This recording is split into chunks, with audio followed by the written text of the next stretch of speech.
खबर बड़ा मलहरा से, जहां कांग्रेस नेता चरण सिंह यादव की अगुवाई में जन्माष्टमी के अवसर पर निकाली गई विशाल बाइक रैली। धूमधाम से मनाया गया श्री कृष्ण जन्माष्टमी महोत्सव। बुंदेलखंड की प्रसिद्ध अबार माता पर श्री कृष्ण मंदिर से आज जन्माष्टमी अवसर पर कांग्रेस नेता चरण सिंह यादव की अगुवाई में विशाल बाइक रैली निकाली गई, शोभा यात्रा निकाली गई। यह शोभा यात्रा राधेकृष्ण मंदिर से रामटोरिया, बमनोरा, तिगड़ा से सागर से अंबार माता राधेकृष्ण मंदिर पर समापन किया गया। यह बाइक रैली में हजारों मोटरसाइकिल एवं सैकड़ों फोर व्हीलर वहां शामिल रहे, जिसमें सभी समाज के लोग मौजूद रहे। वहीं गांव-गांव में अनेक स्थानों पर यात्रा का भव्य स्वागत किया गया।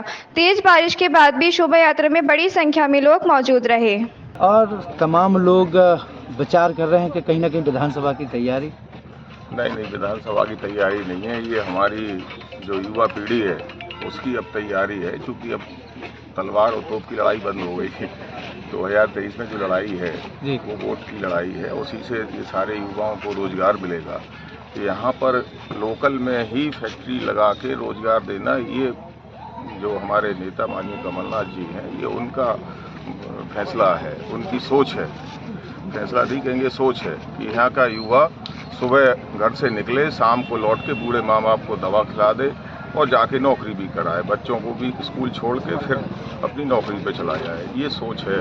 निश्चित रूप से अगर हाईकमान ने ऐसा समझा कि चरण सिंह को बड़ा मलहरा विधान से उतारा जाए, क्या निर्णय लेंगे? ये पार्टी जो निर्णय लेगी हम लोगों को उसको मानना पड़ेगा। चरण सिंह का लड़ना ना लड़ना, चरण सिंह यादव जिंदाबाद, चरण सिंह यादव जिंदाबाद। लेकिन कमलनाथ का मुख्यमंत्री बनना बहुत बड़ी बात है और हम लोगों के लिए बहुत ज़्यादा जरूरी है। बड़ी बात तो नहीं है, बहुत जरूरी है ये कहेंगे। क्षेत्र की जनता के लिए क्या कहेंगे वैसे? क्षेत्र की जनता के लिए ये बेचारे नौजवान बेरोजगार हैं।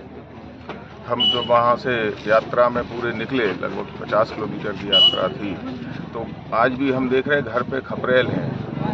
ये चीज़ हमने अभी 20 साल बाद ये देखा कि यहाँ घर में अभी भी खपरेल है। इन सब चीज़ों को माननीय कमलनाथ जी कैसे पूरा करेंगे, उस चीज़ पे विचार कर रहे हैं। बहुत बड़ा 20 साल से लोगों का जो शोषण हुआ, 20 साल में जो लोगों को 4 किलो गेहूँ और के नाम पे इस तरह से लूटा गया, वोट उनका लूट लिया, दिमाग उनका कैप्चर कर लिया। ये पूरा एक तरीका है लोगों को कुछ भी ना दिखा के केवल एक ही चीज़ दिखाओ, तो वो लोग अपनी चीज़ें भूल जाते। जो उनका मूल कारण है बेरोजगारी, पलायन यहाँ का। आप देख लीजिए 20 साल में मजदूरों की फैक्ट्री बना दी गई है। मजदूरी तो ख़त्म ही हो गई, फैक्ट्री बन गई। बेचारे जहाँ भी बाहर जाते हैं, जहाँ पे 26 लोकसभा है वहाँ पे फैक्ट्रियाँ खोल रहे हैं, और जहाँ पे 27 और 29 लोकसभा हैं वहाँ के मजदूरों को वहाँ काम करने का। जहाँ लोगों ने 28 दी, 29 में से यहाँ 28 लोकसभा लोगों ने जिता के दी, किस आधार पर? ये चीज़ पूछना चाहिए सेंट्रल के लोगों से, मुख्यमंत्री से।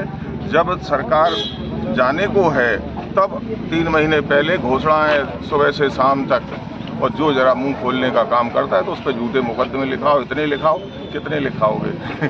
भाई साहब, अभी पिछले दिनों आपके ऊपर, परिजनों के ऊपर कार्रवाई जो की गई है, उसको लेकर यूपी सरकार के लिए क्या कहना? घटिया सोच के लोग हैं, महिलाओं को भी नहीं छोड़ रहे हैं। ईश्वर देख रहा है, यहाँ की जनता सब समझ रही है किसने लिखाए हैं और कौन क्या चाहता है। सबको पता है, सारे युवाओं में जोश है। एक तरफा लोगों ने निर्णय ले लिया इस बार की कांग्रेस को लाना है, पूरी ताकत से लाना है। कमलनाथ जी मुख्यमंत्री बनेंगे बनेंगे बनेंगे, यहाँ की जनता ने ठान लिया।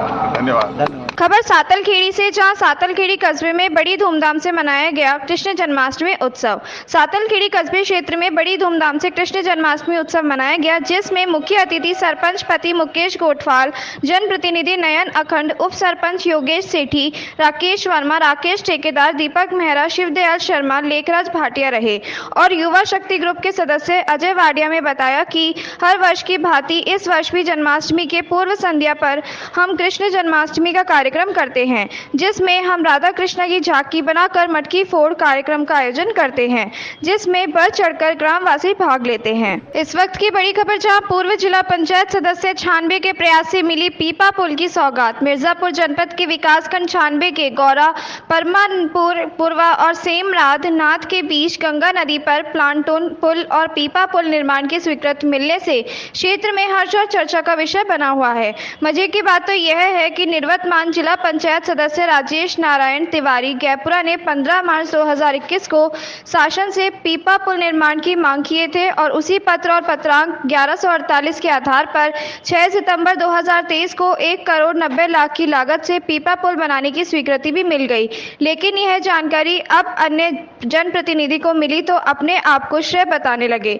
कुल मिलाकर 96 क्षेत्र की जनता राजेश नारायण तिवारी को बधाई एवं शुभकामनाएं देने के लिए घर पहुंच रहे हैं। खबर बांसवाड़ा के कुशलगढ़ से, जहां कुशलगढ़ में गूंजे भगवान श्री कृष्ण के जयकारे। युवाओं ने फोड़ी दही हांडी। अंबे माता मंदिर के सामने मीना एंड पार्टी ने दही हांडी फोड़ी। कृष्ण जन्माष्टमी पर्व गुरुवार को शहर में हर्षोल्लास के साथ मनाया गया।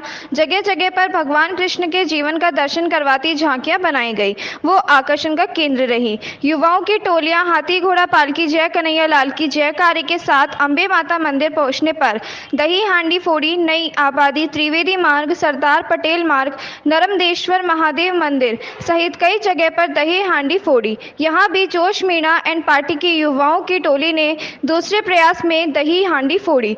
इस दौरान बड़ी संख्या में शहरवासियों एवं ग्रामीण की भीड़ लगी रही, जो इस नज़ारे को लोग अपने मोबाइल के कैमरे में कैद करते नजर आए। कुशलगढ़ के सरदार पटेल मार्ग पर निर्मला पंड्या द्वारा बनाई गई झांकी नरसिंह अवतार आकर्षक का केंद्र रही। खबर उत्तर प्रदेश के इटावा से, जहां महंगाई, मूल वृद्ध सांप्रदायिकता के खिलाफ रोजगार सृजन मार्क्सवादी कम्युनिस्ट पार्टी का उत्तर प्रदेश किसान सभा इटावा।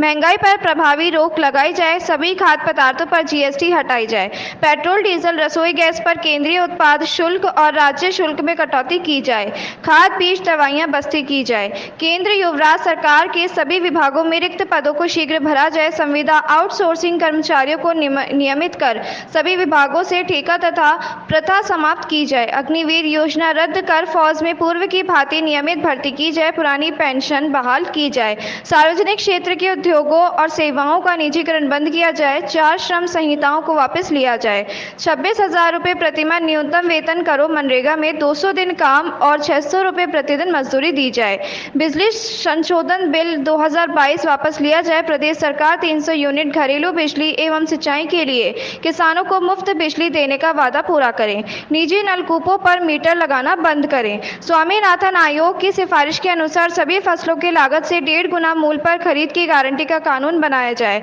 और सभी किसानों के कर्ज माफ किए जाएं, 60 साल पेंशन 10,000 दो, पुरानी पेंशन योजना बहाल करो, जाति जनगणना करो, आवारा गोवंश से फसल उजाड़ और दुर्घटनाएं रोकने के लिए मुकम्मल इंतजाम करो, बर्बाद फसलों का मुआवजा दो, अल्पसंख्यकों, दलितों, आदिवासियों, महिलाओं के खिलाफ नफरत की सोच बंद कर सद्भाव और भाईचारे की रक्षा करो।